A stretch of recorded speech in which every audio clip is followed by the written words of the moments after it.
بڑا پیار کیا نبی پاک علیہ السلام نے حضرت فاطمہ سے، چھوٹی تھی نا۔ ادھر حضرت عائشہ صدیقہ کہتی ہیں کہ نبی پاک نے بڑی محبت فرمائی۔ مشکات میں حدیث ہے، کسی نے حضرت فاطمہ زہرا حضرت عائشہ صدیقہ سے پوچھا، سچے باپ کی سچی بیٹی، صدیق کی بیٹی صدیقہ، کسی نے پوچھا کہ عائشہ حضور علیہ السلام کو سب سے زیادہ محبت کس سے تھی؟ تو حضرت عائشہ فرمانے لگی پوچھنے والی بات ہی کوئی نہیں، حضور سب سے زیادہ سیدہ فاطمہ سے پیار کرتے تھے۔ تو کہا پھر یہ بتائیں کہ مردوں میں حضور کو سب سے زیادہ پیار کس سے تھا؟ فرمایا یہ بھی پوچھنے والی کوئی بات نہیں، فاطمہ کے شوہر مولا علی سے۔ یہ حضرت عائشہ صدیقہ بیان کرتی ہیں ان کے شوہر سے، چھوٹی عمر تھی تو جناب خدیجہ، ذرا انداز دیکھیے گا بیٹی کی محبت کا۔ حضرت خدیجہ فرماتی ہیں حضور جب گھر آتے نا تو دروازے پہ کھڑے ہو کے اونچی آواز میں فرماتے السلام علیکم، کہتے حضور نہ سلام لیتے، میں جواب دیتی اپنے گھر حضور آئے ہیں، پر نبی پاک دروازے پہ کھڑے ہیں۔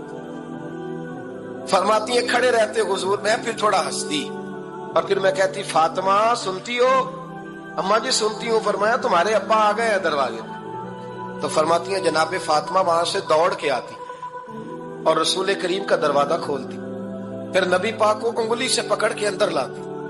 فرماتی ہیں جب تک وہ جاتی نہیں اللہ کے رسول دروازے پہ کھڑے رہتے، وہ انگلی پکڑ کے لاتی، پھر رسول کریم انہیں گود میں بٹھا لیتے۔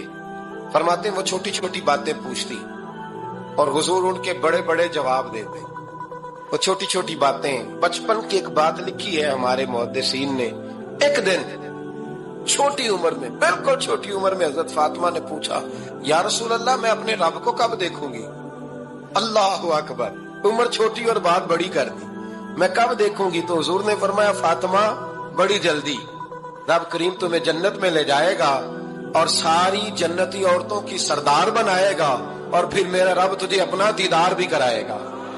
تو جناب فاطمہ زہرا رضی اللہ تعالیٰ عنہا چھوٹی چھوٹی باتیں کرتی ہیں۔ حضرت خدیجہ کہتی ہیں جب چلے جاتے نا حضور تو میں پھر بلاتی، میں کہتی ادھر آنا فاطمہ، کیا باتیں کر رہی تھی اپنے ابا سے؟ تو کہتی پھر وہ مجھے بتاتی بھی اور راضی بھی ہوتی۔ یہ سلسلہ آخر تک چلا، یہ حضرت فاطمہ سے راز کی باتیں کرنا حضور کا آخر تک چلا۔ بخاری مسلم میں حدیث، وہاں راوی حضرت خدیجہ ہے، یہاں راوی حضرت عائشہ صدیقہ ہے۔ جناب عائشہ صدیقہ کہتی ہیں حضور کے وصال ظاہری سے کچھ دن پہلے خود نبی کریم علیہ السلام نے حضرت فاطمہ الزہرا کو بلایا، اور جب وہ آئیں تو کہتی ہیں ان کو میں نے آتے دیکھا تو میں نے پھر حضور کو ان کے استقبال کے لیے کھڑے ہوتے بھی دیکھا، پھر حضور نے ان کا ماتھا چوما، جہاں بیٹھے تھے وہاں بٹھایا، پہلو میں بیٹھ گئے اور فرماتے ہیں پھر باپ بیٹی باتیں کرنے لگے۔ میں کوئی چیز بنا رہی تھی تو جناب عائشہ کہتی ہے میں نے دیکھا کہ حضور نے ان کے کان میں کوئی بات کہی تو جناب فاطمہ رونے لگ گئی تھی، پھر حضور نے کان میں کچھ کہا تو وہ مسکرانے لگی۔ کہتی ہے حضور وہ بات کر کے تشریف لے گئے، فاطمہ ابھی بیٹھی تھی، میں آئی، میں نے آ کے کہا کہ فاطمہ بتاؤ نبی کریم علیہ الصلوۃ والسلام نے آپ سے کیا کہا؟ کبھی ہنستی تھی کبھی روتی تھی، تو فرمایا حضور نے منع کیا ہے، یہ میرا اور میرے نبی کا راز ہے، میں حضور کی حیات ظاہرہ میں یہ بات کسی کو بتا نہیں سکتی۔ فرماتی ہیں کہ فاطمہ سے تو میں نے پوچھ لیا پر حضور سے پوچھنے کی تو جرت ہی نہیں تھی نا، لیکن وہ راز کی بات تھی۔ کچھ دن گزرے تو حضور بیمار ہو گئے، پھر کچھ دن گزرے تو حضور کا وصال ہو گیا۔ فرماتے ہیں کچھ عرصے کے بعد میں سیدہ فاطمہ الزہرا سے ملی تو میں نے کہا فاطمہ وہ بھید کھول تو دے، آج تو کھول دے وہ راز کیا تھا؟ آپ کو بلایا گیا، پھر آپ آئیں، پھر حضور نے بات کی، پھر نبی کریم علیہ السلام کے بات کرنے پر کبھی آپ روئیں کبھی آپ ہنسی، تو یہ کیا تھا؟ تو کہتی ہیں جناب فاطمہ پھر رونے لگی، کہنے لگی ہاں اماں جی اب میں پردہ کھول دیتی ہوں، اب میں راز بتا دیتی ہوں، حضور کا وصال ظاہری ہو گیا۔ فرمانے لگی مجھے حضور نے بلایا اور میرے کان میں فرمانے لگے فاطمہ وقت تھوڑا رہ گیا ہے، اب تیرے والد نے جانے کا پروگرام بنا لیا ہے، اب نہ ٹائم آ گیا ہے بچھڑنے کا۔ فرماتی ہیں جب میں نے یہ بات سنی تو میں رو پڑی، حضور آپ بچھڑ جائیں گے؟ کہتی ہے میں روئی۔ ذرا حدیث کے جملوں پہ غور کرنا، ماتی تھوڑی دیر گزری تو حضور نے میرے کان میں کہا فاطمہ پتر رو نا، بیٹے رو نا، میرے جانے کے بعد جو سب سے پہلے میرے پیچھے آ کے مجھے ملے گی نا بیٹی وہ تو ہی ہوگی۔ اللہ کرے میں سمجھا سکوں آپ کو بات، جب کہا نا کہ میں وصال کروں گا تو رو پڑی اور جب کہا نا میرے بعد تیرا بھی جلدی وصال ہو جائے گا، تو حضرت فاطمہ نے ہنسنا شروع کر دیا۔ کیا پیار ہے میرے محبوب علیہ الصلوۃ والسلام کے ساتھ جناب فاطمہ کا۔ ان کے وصال کی خبر سنی تو رو پڑی، اور اپنے کی سنی تو ہنس پڑی۔ اور پھر حضور نے کہا فاطمہ تجھے یہ بھی پتا ہے نا کہ اللہ تجھے جنتی عورتوں کا سردار بنائے گا، یہ بھی تجھے پتا ہے۔ تو جناب فاطمہ الزہرا کے ساتھ شروع سے لے کر آخر تک میرے رسول کریم علیہ السلام کی محبت رہی، پیار رہا۔ اور جناب فاطمہ کا جو حضور سے پیار تھا، ایک ہے باپ کا شفقت کرنا، اور ایک ہے بیٹی کا پھر اپنے باپ سے، بولیے، کہ بیٹیاں جو ہوتی ہیں نا، ان کا بھی رویہ کو نوکھا ہوتا ہے ساری دنیا سے۔ چھوٹی سی عمر تھی حضرت فاطمہ کی جب حضرت خدیجہ وصال کر گئی، تو کسی نے کہا فاطمہ سب سے پہلے گھر سے کب نکلنا ہوا؟ تو بخاری مسلم میں حدیث ہے، اللہ کے نبی نا بیت اللہ شریف کے سامنے سجدے میں تھے تو ابو جہل کو شرارت سوجی، شرارت۔ اس نے کچھ لوگوں سے کہا، عقبہ بن ابی معیط تھا، کچھ اور لوگ تھے، کہنے لگا میں ابھی رستے سے گزرا ہوں تو وہاں کسی نے اونٹ ذبح کیا ہے۔ تو اونٹ کی اوجڑی، آپ نے اوجڑی دیکھی ہے نا، جانور کی اوجڑی بڑی وزنی ہوتی ہے، اس میں گندگی ہوتی ہے، اونٹ کی اوجڑی بڑی وزنی ہوتی تھی۔ کہنے لگا وہاں اونٹ کی اوجڑی پڑی ہے، وہ دیکھو نبی پاک معاذ اللہ سجدے میں ہے، تو معاذ اللہ ثم معاذ اللہ وہ اونٹ کی اوجڑی اٹھاؤ حضور کی گردن پہ رکھ دو۔ تھوڑا سا مشکل سے جمعہ پڑھنا پڑ جائے نا، اور تھوڑا سا مشکل سے پڑھانا پڑ جائے، تو ہم دین کے بہت بڑے خدمت گزار بن جاتے ہیں۔ یہ دیکھو سجدے کتنی مشکل سے ہو رہے ہیں، یہ دیکھو سجدے کتنی مشکل سے ہو رہے ہیں، کتنی مشکل سے حضور کے سر انور پر اوجڑی رکھ دی۔ یہ وہ وقت ہے کہ نہ تو چچا ابو طالب ہیں جو پہنچ جاتے، نہ جناب ختیجہ ہیں جو بندوبست کرتی۔ تو کسی نے نا جناب ختیجہ کے دروازے کے سامنے منہ کر کے کہا کہ محبوب کے گھر والوں، حضور کے سر اقدس پر اوجڑی رکھ دی ہے کسی نے، اور حضور سر اقدس اٹھاتے ہیں تو تکلیف محسوس کرتے ہیں۔ جناب فاطمہ کہتی پہلا دیہڑا تھا جب میں چہرے پہ کپڑا ڈال کے نا تو اپنے بابا کے لیے نکلی، فرماتی پہلا دن تھا، میں حرم کعبہ میں پہنچی، حضور کو سجدے میں دیکھا تو چھوٹے چھوٹے ہاتھوں سے میں نے اوجڑی نیچے گرائی، حضور بولے کچھ نہیں، نہ میں نے کوئی بات کی، میں نے حضور کی انگلی کو تھاما اور میں کنویں پہ لے آئی، حضور بھی نہیں بولے۔ جناب سیدہ فرماتی میں میری بولی، حضور بیٹھ گئے اور میں کنویں سے پانی نکالنے لگی، میں حضور کی زلفیں دھوتی جاتی اور حضور روتے جاتے، زلفیں دھوتی جاتی اور حضور روتے جاتے۔ پھر حضرت فاطمہ نے جب حضور کی زلفیں دھو لی تو ہاتھ اٹھائے، کہا اللہ جنہوں نے میرے بابا کو تکلیف دی ہے نا ان کو برباد کر دے۔ میں رات روایت پڑھ رہا تھا مشکات سے تو میں حیران ہو رہا تھا کہ یہ عجیب منظر ہے، یہ عجیب منظر ہے کہ جب طائف والے پتھر مارے اور نبی کریم علیہ السلام سے حضرت زید بن حارثہ کہ حضور دعا کریں گے تباہ ہو جائے، تو نبی پاک کہ نہیں زید میں نے نہیں ان کے لیے تباہی کی دعا کرنی، یہ نہیں ٹھیک ہوتے تو ہو سکتا ہے ان کی نسلیں ٹھیک ہو جائیں۔ اور جب احد میں وہ لوگ پتھر مار کے دانت شہید کر دیں، حضرت ابوبکر صدیق جیسی ٹھنڈی طبیعت کا آدمی عرض کرے حضور دعا کریں یہ تباہ ہو جائے، تو حضور نے فرمایا اللہم اہد قومی فإنہم لا یعلمون، یا اللہ میری قوم کو ہدایت دے، یہ جانتے نہیں یہ کیا کر رہے ہیں۔ حضور نے کبھی بھی کسی کے لیے دعائے ضرر نہ فرمائی، لیکن آج یہ عجیب منظر ہے، شاید یہ واحد وہ وقت ہے کہ جناب فاطمہ الزہرا نے جب کہا نا کہ اے اللہ انہیں برباد کر دے جنہوں نے آج میرے والد کو تکلیف دی ہے، حضرت فاطمہ کی دعا سن کے تو حضور نے بھی ہاتھ اٹھائے، کہا اے اللہ جیسے میری بیٹی کہتی ہے نا ویسے ہی کر دے، اللہ کر دے انہیں برباد، فاطمہ جیسے کہتی ہے ویسے، اللہ کرے آپ کو سمجھ آئے میری بات کہ وہاں جہاں شدید تکلیف دی گئی وہاں حضور نے کسی کے لیے ایسی دعا، اور یہاں فرمایا اللہ جیسے فاطمہ کہتی ہے ویسے، اللہ اکبر۔ حضرت عبداللہ ابن مسعود کہتے ہیں کہ وہ دعا بھی میں نے سنی، اور پھر میں نے ان سب لوگوں کو جن کے لیے جناب سیدہ نے دعا کی تھی، ان سب کو پھر میں نے بدر میں کٹتے ہوئے بھی دیکھا، میں نے ان کی لاشوں پر گھوڑے چلتے ہوئے بھی دیکھے، پھر میں نے دیکھا کہ صحابہ انہیں گھسیٹ کر کنووں میں ڈال رہے تھے، میں غور سے دیکھ رہا تھا اور ان کے چہرے پہچان رہا تھا، تو مجھ سے کسی نے کہا عبداللہ تم کیا غور کر رہے ہو؟ تو میں نے کہا میں غور کر رہا ہوں یہ وہی ہیں سارے جن کے لیے سیدہ فاطمہ نے دعا کی تھی۔ کہ یہ برباد ہو جائے، یہ وہی ہے میرے رسول کریم علیہ السلام کی ہر تکلیف کو جناب فاطمہ نے اپنی تکلیف سمجھا، ہر تکلیف کو۔ جب انسان کے دائیں بائیں کچھ لوگ ہوتے ہیں نا، اس کے دکھ بھی سمجھنے والے، سکھ سمجھنے والے لوگوں کی تعداد لمبی چوڑی ہوتی ہے۔ ہمارے زمانے میں ہمارے ہر آدمی کے ساتھ ذاتی مطالبات ہیں، ذاتی، تو جب تک وہ میرا مطالبہ پورا کرتا رہتا ہے میرا اس سے پیار رہتا ہے، اور جب وہ میری خواہشات پوری کرنی چھوڑ دیتا ہے پھر میرا اس سے کوئی رشتہ نہیں رہتا۔ میرے عزیز، حضرت فاطمہ الزہرا کا کمال یہ ہے کہ انہوں نے میرے محبوب کا دکھوں میں ساتھ دیا، حضور کی تکلیف پر وہ تکلیف میں آتی، پریشان ہوتی۔ یہاں سے بات چلی، 4-5 سال عمر مبارک تھی حضرت فاطمہ کی، کل عمر 29 سال ہوئی ہے۔ حضور کی عادت مبارکہ تھی جب سفر پہ تشریف لے جاتے تھے تو سب سے آخر میں سیدہ فاطمہ کے گھر جاتے، واپس آتے تو سب سے پہلے سیدہ فاطمہ کے گھر جاتے۔ مولا علی کہتے ہیں ایک دن میں نے عجیب نظارہ دیکھا، نبی کریم علیہ السلام سفر سے واپس آنے والے تھے، میں نے حضرت فاطمہ کو اطلاع دی کہ حضور آج پہنچ جائیں گے، تو انہوں نے گھر سارا صاف کیا، سجایا، سنوارا، کھانا پکایا۔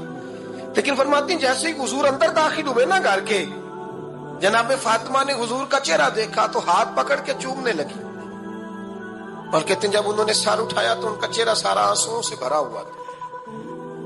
رسول کریم نے بیٹی کے سر پہ ہاتھ رکھا، بٹھا لیا، فرمایا فاطمہ بیٹے رونے والی تو بات کوئی نہیں تھی، کیوں رو پڑی ہو؟ تو عرض کرنے لگی محبوبہ میں بچپن سے دیکھ رہی ہوں، محنت کرتے، جد و جہد کرتے، مشقت کرتے، یا رسول اللہ آج آپ آئیں گے تو آپ کے چہرے پر تھکاوٹ کے آثار ہیں، حضور وجود تھکا ہوا ہے۔ یا رسول اللہ میں نے ساری زندگی آپ کو کام کرتے دیکھا ہے، مدینے والے حبیب مجھے بتا تو صحیح کام کب تک کرنا ہے؟ کو وقت آئے گا جب آپ کی کمر بھی بستر سے لگے، کو ٹائم آئے گا آپ گھر میں بیٹھیں، من پسند غذائیں کھائیں، حضور کب تک یہ جد و جہد کرنی ہے، کب تک یہ کام ہوگا؟ جناب فاطمہ فرماتی حضور نے میرے آنسو پوچھے، مولا کائنات شیر خدا فرماتے ہیں نبی کریم علیہ السلام فرمانے لگے فاطمہ تیرے باپ کی ڈیوٹیاں بڑی زیادہ ہیں، جب تک دنیا کے آخری کونے تک دین نہیں پہنچ جاتا، اور جب تک اینٹیں اور پتھر بھی میرے دین کا پیغام سن نہیں لیتے اتنی دیر تک تیرا باپ جد و جہد کرتا ہی رہے گا۔ یہ بڑا مشکل کام ہے، یہ دین کا سفر، یہ دین کی جد و جہد، یہ دین کی تھکاوٹ، آپ اپنی مرضی نہیں کر پاتے، لوگ اپنی مرضی کے ساتھ جی نہیں پاتے جو اس رستے کے مسافر ہوتے ہیں، وہ دین کی پراپرٹی ہوتے ہیں، انہیں دین کے مطابق چلنا پڑتا ہے۔ تو جناب فاطمہ نے وہ سارے رنگ دیکھے رسول کریم علیہ السلام کی حیات مبارکہ کے، پھر یہ ساری کیفیت جب دیکھی نا کہ حضور اتنی محنت کرتے ہیں، تو پھر جناب فاطمہ کو میرے نبی کی امت سے پیار بڑا ہو گیا صلی اللہ ہو، سمجھیے گا اس بات کو، امت مسلمہ سے حضرت فاطمہ کو بڑا۔ امام حسن کہتے ہیں میری اماں سارے کام کرتی تھی گھر کے، اب تو شہزادے ہیں نا ہمارے بچے، کام اور بچی، یعنی بچی میکے سے واپس آتی ہے تو سب سے بڑا دکھڑا یہ سناتی ہے کہ وہ کام بڑا کراتے ہیں، یہی ہے نا دکھڑا؟ ہاں نہ تو کریں، سب سے بڑا دکھڑا کیا ہے؟ پتہ نہیں کیا کراتے ہوں گے، ہال نہیں چلوا لیتے کہیں، یا کچھ چکی نہیں پسوا لیتے، پتہ نہیں کون سا ایسا کام ہے۔ اور میں، آپ ناراض نہ ہو جانا، میں بھی بیٹی کا باپ ہوں، میں بھی بہنوں کا بھائی ہوں، میں بھی اس بات کو سمجھتا ہوں، لیکن ایک بات ذہن میں رکھنا، یہ بات نہیں ہے کوئی کرنے والی کہ سارے بچی کے ماں باپ جمع ہو کے پہنچ جاتے ہیں ہماری بچی جی کام بڑے کرتی ہے۔ مثلاً کیا کرتی ہے؟ کیا کرتی ہے وہ؟ آؤ میں بتاؤں میرے مصطفیٰ کی بیٹی کیا کرتی ہے۔ میں نے سینکڑوں دفعہ یہ بات کی اور میرا دل کرتا ہے روزانہ کروں، پھر کرتا ہوں۔ دنیا میں کوئی اتنا غریب ہے جس کی بیٹی اتنا کام کرے کہ ہاتھوں پہ چھالے پڑ جائیں؟ ہے کوئی اتنا غریب تو اٹھ کے بتائے کہ میری بیٹی سسرال میں اتنا کام کرتی ہے کہ چھالے پڑ جاتے؟ میں دکھاتا ہوں، میرے رسول کی شہزادی کو چھالے پڑ جاتے۔ کچا مکان، جناب فاطمہ جناب فضا کی لونڈی تھی، ان سے مٹی منگاتی اور گھر میں لیپا پوتی کرتی، پھر جھاڑو دیتی۔ امام حسن اور حسین کے درمیان پورے سال کا فرق نہیں، 11 مہینے کا فرق، دونوں بچوں کو سنبھالتی۔ جناب علی کی والدہ حضرت فاطمہ بنت اسد بوڑھی تھی، جناب فاطمہ وہ کھول کے نوکری کرتی کہ حضرت فاطمہ بول پڑتی، حضرت فاطمہ بنت اسد بول پڑتی، کہتی بیٹے فاطمہ میرا اتنا نہ خیال رکھا کر، تیرے اپنے بھی بچے ہیں. جناب فاطمہ فرماتی ہیں آپ صرف علی کی ماں تو نہیں نا, آپ میری بھی تو ماں ہے نا. یہاں بیبیاں فلسفہ بیان کرتی ہیں, وہ کہتی ہیں جی کس حدیث میں آیا ہے ساس سسر کی خدمت فرض ہے؟ میں نے کہا کسی میں بھی نہیں آیا. ہم کیا کہہ رہے ہیں, کسی میں بھی نہیں آیا, لیکن یہ تو آیا ہے نا کہ شوہر راضی ہو تو اللہ راضی رہتا ہے. تو اگر شوہر ماں باپ کی خدمت سے راضی ہوتا ہے تو کرو خدمت, اس کو تو راضی کرنا ہے نا, اس پر تو توجہ دو. حضرت فاطمہ پھر چکی پیستی. چکی چکی یہ آسان جملہ نہیں, کہہ جاتے ہیں ہم, سن لیتے ہیں آپ. چکی پیس کر, جو پیس کر اس کا آٹا بنانا, پھر بچوں کے لیے کھانا پکانا. پھر ایک دن کہنے لگے علی آپ کی آمدن تھوڑی ہے, خرچے زیادہ, چرخا نہیں لا دیتے. فاطمہ کیا کرو گی؟ فرمایا تھوڑا سا سود بنا لیا کروں گی, تم بیچ آیا کرنا. چلو میں تھوڑا ہاتھ بٹاؤں گی. یہ ساری ڈیوٹیاں کر کے حضرت حسن فرماتے ہیں پھر عزت والے رسول کی عزت والی بیٹی, پھر شانوں والے نبی کی شانوں والی بیٹی, پھر پاک محبوب کی پاک شہزادی, ساری ڈیوٹیاں کر کے رات کو مولا علی سے کہتی اگر آپ اجازت دیں تو اللہ کو راضی نہ کر لوں. حضرت علی فرماتے فاطمہ جیسے دل کرے. تو امام حسن کہتے ہیں پھر میری ماں مصلی بچھا لیتی, مصلی, اور پھر ساری رات وہ نماز پڑھتی, ساری رات. اور فرماتے ہیں جب سویرے ہاتھ اٹھاتی تو پہلی دعا یہ کرتی اے اللہ میرے رسول کی امت پہ رحم فرما, اے اللہ میرے رسول کی امت پہ رحم فرما. تو کہتے ہیں زمانے بیت گئے یہ دعا سنتے. ایک دن میں قریب گیا تو میں نے کہا امی حضور کوئی دعا میرے لیے بھی کر دیں, کوئی حسین کے لیے بھی کر دیں, کوئی زینب کے لیے بھی کر دیں. ساری دعائیں امت مصطفیٰ امت مصطفیٰ امت مصطفیٰ. کتنا بڑا جملہ ہے, کتنا بڑا. شیخ محقق نے لکھا ہے کتنا بڑا. جناب فاطمہ فرمانے لگی تیرے لیے بھی کرتی ہوں, حسین کے لیے بھی کرتی ہوں, زینب کے لیے بھی کرتی ہوں, سب کے لیے کرتی ہوں. پر بیٹا یاد رکھنا فاطمہ کی دعاؤں پر پہلا حق میرے رسول کی امت کا ہے. فاطمہ کی اصل میں بات بہت خوشی کی سنا دی میں نے آپ, لیکن آپ وہیں سست کے سست رہ گئے. یہ کسی عام آدمی کی دعا نہیں, پیر صاحب کی, درویش صاحب کی رٹی رٹائی دعا نہیں, یہ سیدہ فاطمہ کی دعا ہے. آپ کو اتنا بڑا خزانہ مل رہا ہے اور آپ سمجھے ہی نہیں بات کو. حضرت فاطمہ فرمانے لگی میری دعاؤں پر سب سے زیادہ حق میرے رسول کی امت کا ہے, تو میں یہ حق ہمیشہ ادا کرتی رہوں گی, میں انہیں دعائیں ہمیشہ دیتی رہوں گی. حضرت فاطمہ بڑا پیار کرتی ہیں. امام حسن کہتے ہیں کہ ایک پورا دن گزر گیا, کھانے کو کچھ نہ ملا. اگلی شام آ گئی تو چند روٹیاں کھانے میں ملی. جوں لائے حضرت علی, جناب فاطمہ نے پیس کے روٹی پکائی. فرماتی ہیں سب کو کھانا کھلا دیا تو اپنی روٹی آپ نے رکھ لی. جب آپ کھانا کھانے لگی, کھانے پر ہاتھ ہی رکھا تھا کہ دروازے پر کسی نے صدا دی. تو کہتے ہیں بولنے والے کے لفظ بڑے عجیب تھے, جس نے صدا دی نا اس کے لفظ بڑے عجیب تھے. کہنے لگے اور رسول اللہ کی بیٹی میں 2 دن سے فاقے میں ہوں, تو مجھے پتا ہے اس گھر سے روٹی ضرور ملے گی. جناب فاطمہ نے نہ کھانا اٹھایا. امام حسن کو کہنے لگی بیٹے دے آ. جناب حسن کہتے ہیں مجھے بڑی تکلیف ہوئی, ہم سب کھانا کھا چکے تھے, مولا علی بھی کھا چکے تھے, صرف میری اماں نے نہیں کھایا تھا. ماں اور بیٹے کا پیار, اور پھر حسن حسین اور سیدہ کا پیار. فرماتے میں نے کہا اماں جی آدھی دے دیتے ہیں, آدھی آپ کھا لیں, پورا دن گزر گیا آپ فاقے سے ہیں. تو کہتے ہیں حضرت فاطمہ نے میرے سر پہ ہاتھ رکھا, پھر میرا ماتھا چوما. کہنے لگی بیٹا تو نے اس کی آواز نہیں نہ سنی جس نے صدا لگائی, اس نے نہ تو علی سے بات کی نہ تیرے ساتھ بات کی, اس نے تو کہا رسول اللہ کی بیٹی. تم نے صدا نہیں نہ سنی, اس کے لفظ کیا ہے, اس نے تو میرے ساتھ بات کی. اور پھر فرمایا بیٹے میں 1 دن سے فاقے میں ہوں, وہ 2 دن سے فاقے میں, میرا 1 دن گزارا اور ہو جائے امت کے ساتھ. ایک دن نا ایک نبی پاک کی بارگاہ میں شخص آیا, اس نے کلمہ پڑھا. قبیلہ بنو سلیم سے اس کا تعلق تھا. نبی کریم علیہ السلام نے اس سے اس کی مالی حالت پوچھی. تو عرض کرنے لگا یا رسول اللہ صلی اللہ علیہ وسلم میرے قبیلے میں 3000 لوگ ہیں اور سب سے غریب میں ہی ہوں. نبی کریم صلی اللہ تعالی علیہ وسلم نے فرمایا اس کی مدد کرو بھائی. حضرت سعد بن عبادہ اٹھے تو انہوں نے نا اس کو کہا کہ میری اونٹنی باہر کھڑی ہے, تو یہاں سے اٹھ کے چل, میں اونٹنی تجھے دیتا ہوں. مولا علی شیر خدا اسی وقت اٹھے اور آپ نے اپنے سر سے امامہ شریف اتارا. فرمایا میں نے کل ہی خریدا ہے, یہ میں تمہیں تحفے میں دیتا ہوں. حضور نے نا حضرت سلمان فارسی کی ڈیوٹی لگائی. فرمایا اسے سواری بھی مل گئی, کپڑے بھی مل گئے, اس کے کھانے کا بندوبست کر, پتہ کر کس گھر میں کھانا ہے تو لا. حضرت سلمان فارسی کہتے ہیں میں گلی میں نکلا تو پہلی نظر میری سیدہ فاطمہ کے دروازے پہ پڑی. میں نے دستک دی. سیدہ فاطمہ اندر سے بولی کون ہے؟ میں نے کہا میں غلام سلمان فارسی. جناب فاطمہ الزہرا سے میں نے عرض کی ایک بندہ آیا ہے, کلمہ پڑھا ہے, اور وہ کہتا ہے 3000 آدمی میرے قبیلے میں ہے اور سب سے غریب میں ہوں. تو اماں جی اس کو مولا علی نے امامہ دے دیا ہے اور حضرت صاحب بن عبادہ رضی اللہ تعالیٰ عنہ نے اونٹنی دے دی ہے. اب وہ حضرت فاطمہ فرما سکتی تھی کہ جب شیر خدا نے دے دیا ہے تو ہمارا تو حصہ پڑ گیا. تو فرمانے لگی بھئی میرے ساتھ کیا مطالبہ ہے بتاؤ, جلدی کرو. کہا کھانا نہیں کھایا اس نے. تو آپ فرمانے لگی کھانا دیتے ہیں.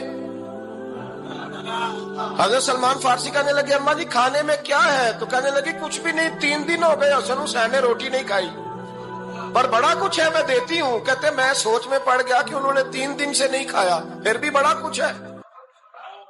پھر بھی ہم نے نا جو کھایا ہے اور باقی کا سالن فریج میں رکھا ہے, پرسوں والا بھی فریز ہوا پڑا ہے, شام کی سبزی آ گئی. کسی نے پوچھا حال کیا؟ کہتا سب سے غریب میں ہی ہوں, بڑا ماڑا بندہ ہوں, رو پڑیں گے, پریشان.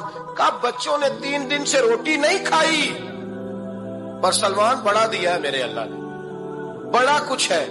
تو کہا اماں جی پھر کرنا کیا ہے؟ فرمایا تو ٹھہر نا میں بتاتی ہوں. کمبل پڑا تھا, بسترا سمجھ لیں, موٹا اوڑھنے کا, خدر کا. حضرت فاطمہ جلدی سے لائی.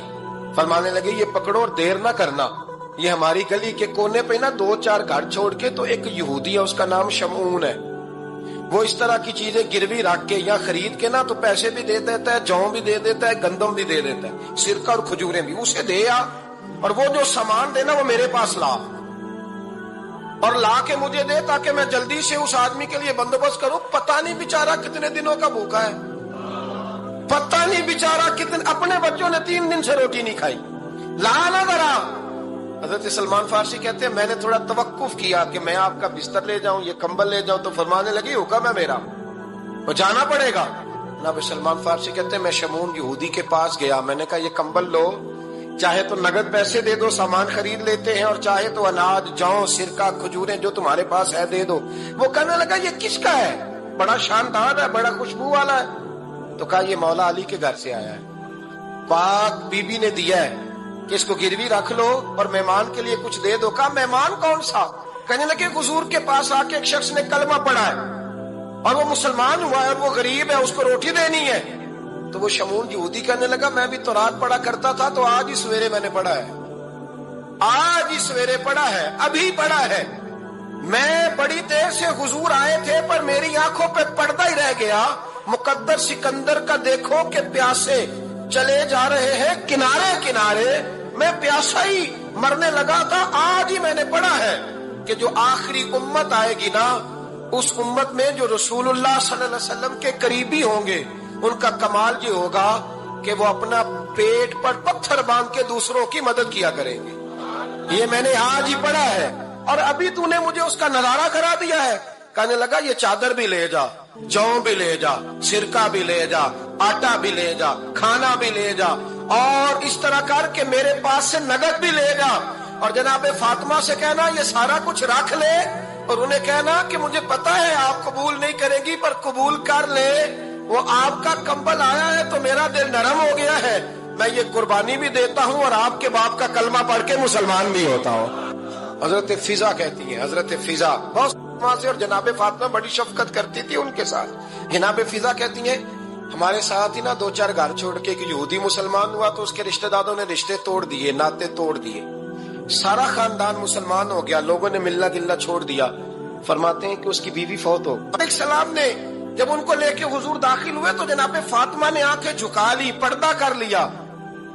حضور نے فرمایا بیٹی وہ تو نابینا ہے. تو عرض کرنے لگی حضور مجھے تو نظر آ رہا ہے نا. انہیں حضور نے جو ازواج کو کہا وہ بات کی. جناب فاطمہ کا جو انداز ہے وہ نرالا ہے.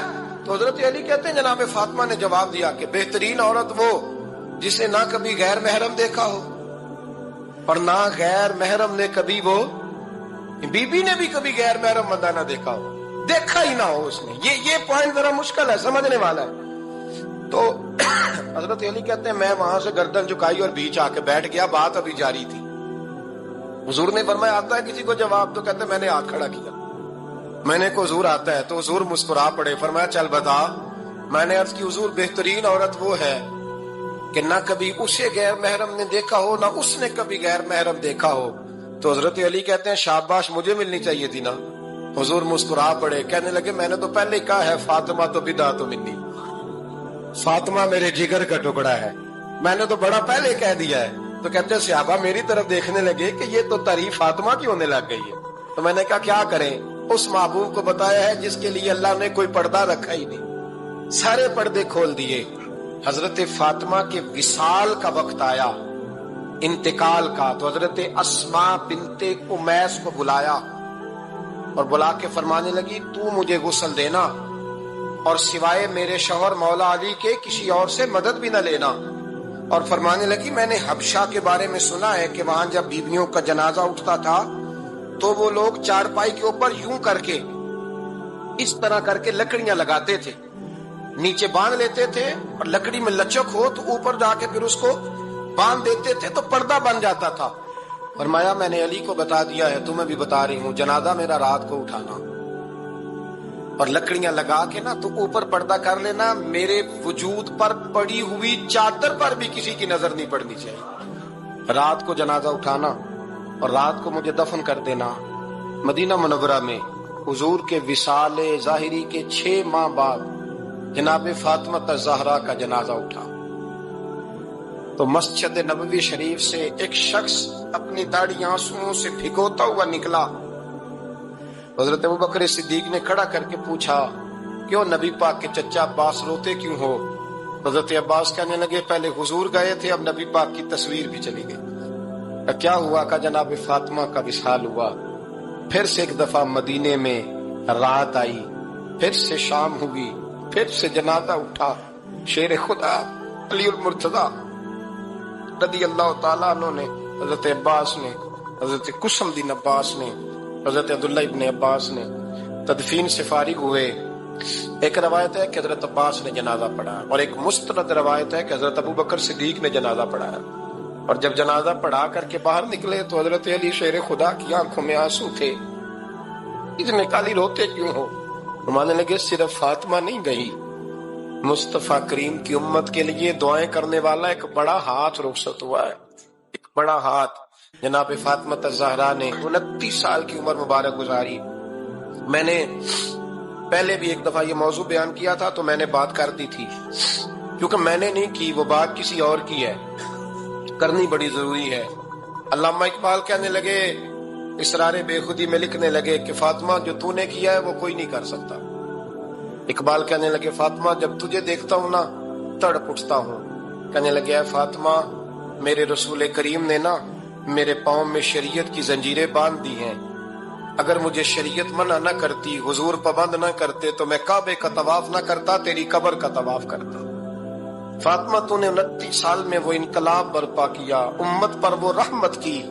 علی کے گھر کی ہے عزت علی سے سنتے ہیں, نبی کے گھر کی ہے عزت نبی سے سنتے ہیں. وہ جس نے معزز کیا گھرانے کو, حسین پال کے جس نے دیا زمانے کو. اور میرے اعلیٰ حضرت فرماتے ہیں سیدہ زاہدہ طیبہ طاہرہ. کبھی آپ اگلا فقرہ سنے نے تو بریلی کے امام نے حد کر دی, فرمانے لگے جان احمد کی راحت پہ لاکھوں سلام. جان احمد کہتے ہیں نبی پاک کی جو جان ہے وہ سیدہ فاطمہ ہے, اور صرف جان نہیں, یہ وہ والی حضور کی جان ہے جس سے نبی پاک سکون حاصل کرتے ہیں, راحت حاصل کرتے ہیں. جان احمد کی راحت پہ, اور اس کا ایک ترجمہ یہ ہے کہ نبی پاک کی جان کو سکون حضرت فاطمہ کی وجہ سے ملتا ہے. جان احمد کی راحت پہ لاکھوں سلام. اور حضرت حسنین کریمین کا ذکر کرتے ہوئے فرماتے ہیں آپ تطہیر سے جس میں پودے جمے. حضرت فاطمہ کے بارے میں کچھ روایتوں میں یہ آتا ہے کہ عورتوں کی طرح انہیں حیض نفاس نہیں آتا تھا, اللہ نے پاک پیدا فرمایا, اور مولا علی تو پہلے ہی پاک ہے. تو فرماتے ہیں یہ جو بچے ہوئے نا یہ آب تطہیر سے جس میں پودے جمے. یہ بریلی کے امام کی محبت ہے سیدہ فاطمہ سے اور حسنین کریمین سے. کیا انداز ہے, کہنے لگے آب تطہیر سے جس میں پودے جمے, اس ریاض نجابت پہ لاکھوں سلام. اس ریاض, پتہ نہیں کہاں بیٹھ کے لوگ اہل بیت کی شان بیان کرتے ہیں, اہل بیت کی شان سننی ہے تو بریلی کے امام سے سنو. اس ریاض نجابت پہ کہتے ہیں حضرت فاطمہ صرف پاک نہیں، پاکیزگی کا پورا باغ ہے، پورا، یعنی ان کی چھاؤں بھی پاک ہے، ان کا سایہ بھی، ان کا پھل بھی، ان کی ٹہنیاں بھی، بولے تو صحیح یار، ان کی ٹہنیاں بھی، ان کی زمین بھی، اس ریاض نجابت پہ لاکھوں سلام۔ سجنوں، کچھ نیکیاں چھپا لو جو صرف قیامت میں کھلے۔ جس طرح کچھ پیسے نہیں الگ کیے ہوتے کہ مشکل وقت آ گیا تو کام آئیں گے، کچھ نیکیاں بھی الگ کر لو، نہ پتا ہو کسی بندے کو، ہمیں پتا ہو یا ہمارے رب کریم کو پتا ہو، الگ کر لو، ورنہ ہم نے خود دنیا میں لالچ پیدا کیا ہے، ہم نے خود بچوں سے کہا ہے پیسے زیادہ کماؤ، اس لیے بچے ابا جی سے بھی کہنے لگ گئے ہیں کہ آپ کوئی ڈھب کا کام کر لیتے تو آج ہمارے گھر میں پیسے نہ ہوتے۔ سب رشتے اسی طرح کے بن گئے، واپس لوٹیں، جانے کا وقت قریب آ گیا ہے، کوئی فرق نہیں پڑتا، کوئی فرق، اگر اس شہر کو فرق پڑتا تو حضرت محدث اعظم کے جانے سے پڑتا، اور اگر نہیں پڑا تو پھر کسی کے جانے سے پڑھ سکتا نہیں پڑھ سکتا۔ او پئیاں دس دیاں قبراں جنہاں تے پھل پئے، ادھروں کوئی نہیں جے آمدا، ادھروں لکھاں گئے تے اٹھ فریدا ستیا، چاڑو دے مسیت، اوے تو ستا ہے رب جاگدا، تیری ڈاڈے نال پریت، تے اٹھ نہ فریدا ستیا، ہن تے داڑھی آ گئی پور، اگا نیڑے آ گئی، پچھا رہ گئی دور، تے اٹھ نہ فریدا ستیا، خلقت ویکھن جا، امتے کوئی مل جائی بخشیا تے تم ہی بخشیا جا۔